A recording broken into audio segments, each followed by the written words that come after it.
हिवाळ्यामध्ये गुलाबाच्या झाडाला भरपूर अशा कळ्या आणि फुले लागतात. मात्र भरपूर फुले लागण्यासाठी याला खते देणे देखील हे आवश्यक असते. तर त्यासाठी आज आपण हे जे खत तयार केलेले आहे त्या खताच्या वापरामुळे गुलाबाच्या झाडाला भरपूर फुले लागतीलच, पण झाडाची वाढ ही चांगली होऊन झाडाची जी पाने आहेत ती मोठ्या आकाराची हिरवीगार तजेलदार होण्यासाठी हे खत अतिशय फायदेशीर असे आहे. आपल्या झाडाची पाने जेवढी निरोगी असतात तेवढेच आपले झाड हे निरोगी असते. आणि सगळ्यात महत्त्वाचे म्हणजे आपण हे जे खत तयार केलेले आहे ते लवकर खराब होत नाही. एकदा तयार केल्यानंतर पुढील 3 ते 4 महिने हे खत तुम्ही आरामशीर हे फुलांच्या झाडांना हे वापरू शकता. नमस्कार, स्वागत आहे तुमचे आपले यूट्यूब चॅनेल SP गार्डनिंग मराठीमध्ये. आज आपण गुलाबाच्या झाडाविषयी माहिती पाहणार आहोत. या झाडाच्या चांगल्या वाढीसाठी, भरपूर कळ्या फुले येण्यासाठी आपण आपल्या घरातीलच 2 वस्तूंचा वापर करून एक खत तयार करून या झाडाला देणार आहोत. तर त्या 2 वस्तू कोणत्या, त्याचा वापर कसा आणि किती प्रमाणामध्ये करायचा हे पाहणार आहोतच. पण त्याचबरोबर झाडाची काळजी कशी घ्यायची, त्यासाठी कोणती कामे करायची याची देखील माहिती पाहणार आहोत. तर त्यासाठी व्हिडिओ कुठेही स्किप न करता शेवटपर्यंत नक्की पहा. आणि जर तुम्ही आपल्या चॅनेलवरती नवीन असाल तर व्हिडिओला लाईक व चॅनेलला सबस्क्राईब करायला मात्र अजिबात विसरू नका.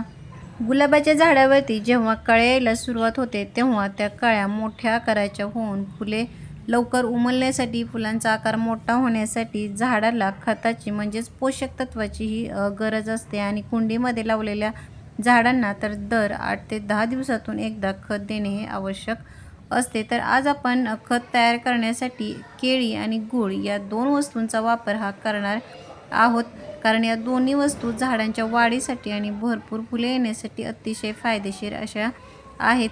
खत तयार करताना जे आपण केळी घेणार आहोत ती शक्यतो हे जास्त पिकलेली आणि गूळ हा काळा घ्यावा, म्हणजे त्याचा चांगला असा हा फायदा होतो. केळीमध्ये हे झाडांना भरपूर कळ्या फुले येण्यासाठी ज्या घटकांची, पोषक तत्वांची म्हणजे जे पोटॅशियम, फॉस्फरस, सल्फर हे जे घटक आहेत ते जास्त प्रमाणामध्ये असतात. तसेच जो गूळ आहे त्याच्यामध्ये देखील आयर्न, झिंक, मॅग्नेशियम यासारखे जे घटक आहेत ते मुबलक प्रमाणामध्ये असल्यामुळे याचा वापर जर आपण खत म्हणून केला तर झाडाला खूप चांगला असा हा फायदा होतो. तसेच गुळाच्या वापरामुळे आपले हे जे खत आहे ते लवकर तयार होते आणि आपल्या मातीमध्ये जे झाडांना वाढीसाठी आवश्यक असणारे जे सूक्ष्म जीवाणू आहेत त्यांची वाढ करण्याचे काम हा गूळ हा करत असतो. त्यामुळे या दोन्ही वस्तू झाडांसाठी अतिशय फायदेशीर अशा आहेत. तर आता आपण याच्यापासून खत तयार कसे करायचे हे पाहूयात. तर खत तयार करण्यासाठी आपण ज्या केळीच्या साली आहे त्याचा वापर करणार नाही आहे, त्यामुळे हा केळीचा गर मी या ठिकाणी काढून घेतलेला आहे. जो गर आहे तो आपल्याला बारीक करून घ्यायचा आहे. अशा प्रकारे बारीक केल्यानंतर आता गुळाचे आपण याच्यामध्ये प्रमाण किती वापरायचे, तर जेवढा आपण केळीचा गर हा बारीक करून घेतलेला आहे तेवढाच आपल्याला गूळ देखील अशा प्रकारे बारीक करून घ्यायचा. आणि या दोन्ही वस्तू ज्या आहेत ते एखाद्या प्लॅस्टिकच्या बरणीमध्ये व्यवस्थित मिक्स करून एकसारखे हे हलवून घ्यायचे आणि आपल्याला हे असेच 10 दिवस हे ठेवून द्यायचे आहे. 10 दिवसानंतर आपले खत तयार झाल्यानंतरच याचा वापर हा करायचा आहे. बरणीमध्ये भरून ठेवल्यानंतर 1 ते 2 दिवसातून एकदा त्याला हे हलवायचे, म्हणजे आपले हे जे खत आहे ते छान असे तयार होईल.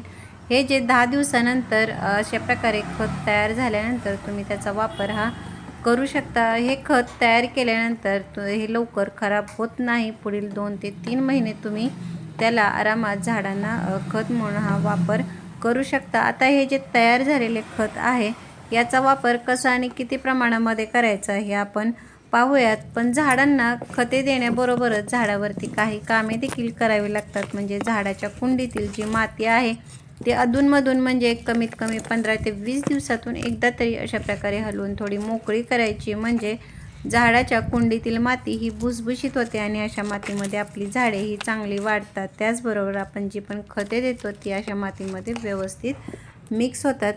तयार झालेले आपले हे जे खत आहे याचा वापर करण्यासाठी मी या ठिकाणी हे 1 लिटर हे आपले साधे पाणी घेतलेले आहे. आणि 1 लिटर पाण्यामध्ये हे जे खत आहे ते फक्त 1 चमचा याच प्रमाणामध्ये आपल्याला वापरायचे आहे. जास्ती वापर हा करायचा नाही.